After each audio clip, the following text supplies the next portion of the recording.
सम्मानित साथियों एवं प्यारे विद्यार्थियों, जय हिंद। साथियों, जैसा कि आप जानते हैं कि कोई भी व्यक्ति ज्ञान के क्षेत्र में परिपूर्ण नहीं है। धीरे धीरे करके ही हमको जानकारियां एकत्रित करनी होती है, ज्ञान प्राप्त करना होता है, तब जाकर हमारे ज्ञान के भंडार में वृद्धि होती है। देखिए, हिंदी भाषा के क्षेत्र की हम बात करें तो हिंदी भाषा में शब्दों का बड़ा महत्व है और शब्दों का जो प्रयोग है वो उचित स्थान पर यदि हम सही शब्द का प्रयोग करते हैं तो भाषा काफी प्रभावी बनती है। इसी तारतम्य में आज मैंने हिंदी भाषा के दो शब्द, जैसा कि आप यहाँ देख रहे हैं, अस्त्र शस्त्र, इन शब्दों का प्रयोग अक्सर होता है और इसके लिए मैंने यहाँ पर एक वाक्य भी बनाया हुआ है, जैसे कौरवों और पांडवों की सेनाएं अस्त्र शस्त्र से सुसज्जित थी।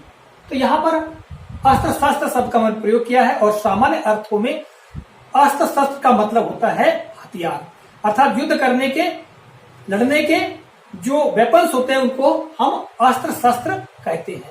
किंतु ये दोनों शब्द अलग अलग हैं और अस्त्र का क्या आशय है, शस्त्र का क्या आशय है, आज के इस कालखंड में हम जानेंगे। तो देखिएगा कि हम जब अस्त्र की बात करें तो अस्त्र एक ऐसा हथियार होता है जिसे शत्रु के ऊपर फेंक करके प्रहार किया जाता है।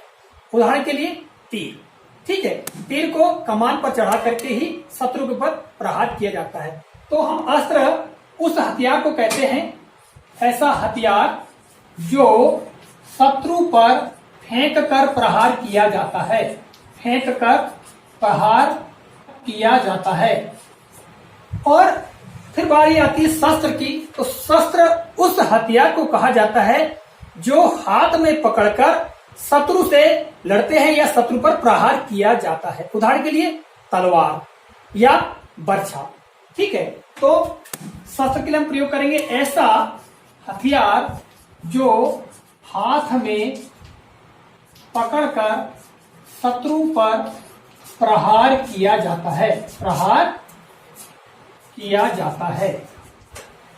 तो विद्यार्थियों एवं साथियों, आप समझ गए होंगे इन दोनों शब्दों में क्या अंतर है, क्या डिफरेंस है। यदि हम इनका अलग अलग प्रयोग करते हैं तो इस संदर्भ में हम प्रयोग करते हैं, किंतु अगर एक साथ हम प्रयोग करते हैं तो निश्चित तौर से कौरव और पांडवों की सेनाओं के पास में अस्त्र भी थे और शस्त्र भी थे, ठीक है। दोनों तरह के हथियार उनके पास अवस्थित थे।